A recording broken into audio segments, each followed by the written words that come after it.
पूछेंगे कारण क्या है, कोई बरजोरी किया होगा, कोई चोरी कहे, कोई बात नहीं थी।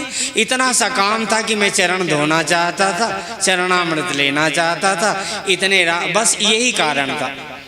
तो इसलिए राम जी के छोटे भाई लक्ष्मण जी ने मार दिया। किसने मारा? कह राम जी के छोटे भाई लक्ष्मण ने। क्यों मारा? तो कह चरणामृत लेना चाहता था, यही अपराध। और फिर महाराज अगर मार भी डालेंगे तो मैं मर गया ना तो आपका स्वभाव बड़ा कोमल है, और जहाँ मैं मर गया तो मेरी अंत्येष्टि निकलेगी, तो महाराज हमारा कोई तिलांजलि श्राद्ध ये तो कोई करेगा नहीं, आप पीछे पीछे आओगे और फिर इसके बाद में चिता इता लगी तो फिर आप अग्नि संस्कार भी करोगे। लक्ष्मण जी ने कहा वापिस रख लिया बाण, ये तो बड़ा खतरनाक है।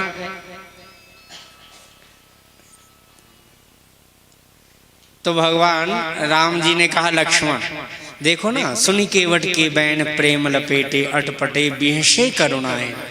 और सीता और लक्ष्मण की तरफ देख करके हंस रहे हैं कि देखो सीता जी, तुम्हारे पिता को मैंने अंगूठा ही धोने दिया और तुम्हारी जैसी कन्या दी, कितना दहेज दिया, और ये दोनों पैर धो लेगा और देने वाला कुछ नहीं है। लक्ष्मण जी की ओर भी देख रहे हैं, विस्तार से कथा कभी सुनाएंगे। भगवान राम जी ने कहा जल्दी करो भैया, हमको पार जाना है। केवट ने कहा महाराज ठीक है, कोई शुभ काम करूं तो अकेले नहीं, हम दोनों पति पत्नी करें ना मिल करके महाराज, क्योंकि हम ब्राह्मण लोग तो हमारा कर्म कराए नहीं कभी। तो कहते महाराज हम दो गया, केवट ने आवाज दिया अरे छमक चल लो, जल्दी चलिए जल्दी आ देवी। तो दौड़ कर आई, क्या कह बस तेरे कहने पर मैंने अपनी नौका नहीं संवारा, श्रृंगार नहीं किया, सुधारा नहीं। तूने कहा था ना ये क्या करते हो इस नौका को, हम अपने देह का क्या श्रृंगार करें, यहाँ सत्संग करें ना, संतों की सेवा करें तो भगवान अपने आप हृदय में आएंगे, तो तेरी बात पूरी होगी। तो देवियों की जो सुनता है, उनका आज्ञा का पालन जो करता है, भगवान उसके घर जरूर आते हैं। तो आज केवट ने अपनी धर्म पत्नी को पहले कहा महाराज एक सेकंड रुको। राम जी ने कहा अच्छा ठीक है, कर ले भैया, तेरे मन की हो जाए। केवट ने पत्नी को बुलाया, गठजोड़ा अपने से ही बांध लिया और अति आनंद उमगी अनुरागा चरण सरोज परक पखारन लागा। तो भगवान उसने कठौते में, वो सावधान है अंदर से, उन्होंने कहा कि कठौता यानी पुल्लिंग शब्द है और नौका यानी स्त्रीलिंग शब्द है। नौका में स्त्री बन जाएगी, कठौता में बेटा बनेगा, तो कम से कम नौका तो चलाएगा।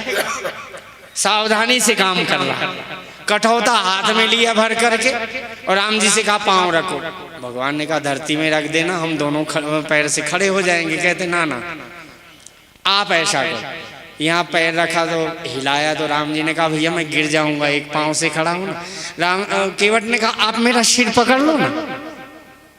ये तो ब्रजवासियों की तरह, ये असली ब्रजवासी है, श्री सीताराम जी से प्रेम कर रहा। राम जी का चरण धोया, लक्ष्मण जी ने कहा जल्दी पकड़ो क्योंकि ये तो छोड़ेगा नहीं, यही हमारे को सांझ कर देगा। राम जी ने दोनों हाथ केवट के सिर पर रखे, केवट ने बड़े प्रेम से धोए चरण और चरणामृत सबको बांटने लगे। अकाल मृत्यु हरणम सर्वव्याधि विनाशनम श्री राम पादोदकम पीत्वा पुनर्जन्मम न विद्यते। और सबको चरणामृत देने लग गया और देते देते सीता लक्ष्मण जी ने सोचा भैया पीछे खड़े हो जाओ हम दोनों भी, ये आज का पुजारी तो केवट ही है, कल के पुजारी सीता जी रहेंगे, परसों के लक्ष्मण जी रहेंगे। तो आज केवट ने भगवान के चरण धोए, चरणामृत लिया। हमारा भी बड़ा मन तड़पता ही रह गया कि हम सदगुरुदेव के संतों के चरणामृत लेते। हमारे महामंडलेश्वर विनोद जी तो हमें अभागे को चरणामृत भी नहीं दिए। मैं जहाँ कथा करने जाता हूँ, कोई नहीं कोई सदगुरुओं का संतों का चरणामृत मिले तो अपने जीवन को कृतकृत समझते हैं। राम कथा की सार्थकता होती है। चलो संक्षिप्त में थोड़ा सा आगे, भगवान राम जी को भगवान केवट ने बैठाया और पितर पार करी प्रभु में पुनि। केवट ने कहा महाराज आप पढ़े लिखे तो हो ही, वशिष्ठ जी के यहाँ पर थोड़ा मंत्र बोलो ना। लक्ष्मण जी से कहा भाई पुरोहित कर्म कर दो जल्दी। तो केवट ने बड़े प्रेम से पितर पार करी प्रभु ही पुनि मुदित गए ले पार।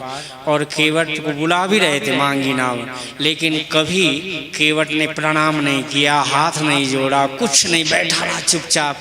लेकिन पहले जब केवट उतरा, नौका को बांधी और उतरी ठाड़ी भय सुरसरी रेता, शीय राम गुह लखन समेता।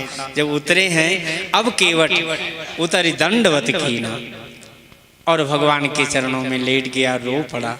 और भगवान राम जी भी संकोच में पड़ गए, देखो इसने इतनी सेवा की, अब इसको कुछ दिया तो है नहीं। तो भगवान केवट ने, राम जी विचार ही कर रहे थे इसको क्या दें। तो माताएं बड़ी चतुर होती, पिय ही की सिय जान निहारी, मणि मुदरी मन मुदित उतारी। अपने हाथ से उतार कर राम जी के हाथ में धीरे से पीछे से पकड़ा दिया कि अब इसको स्वर्ण की मुद्रिका ही दे दो एक आध। तब केवट के आंख में आंसू, केवट की निगाह बड़ी तेज थी, देख लिया उसने टेढ़ी आंख से किसी माता जी दे रही है। हाथ जोड़कर केवट ने कहा, माता जी आप सौभाग्य चिन्ह कभी नहीं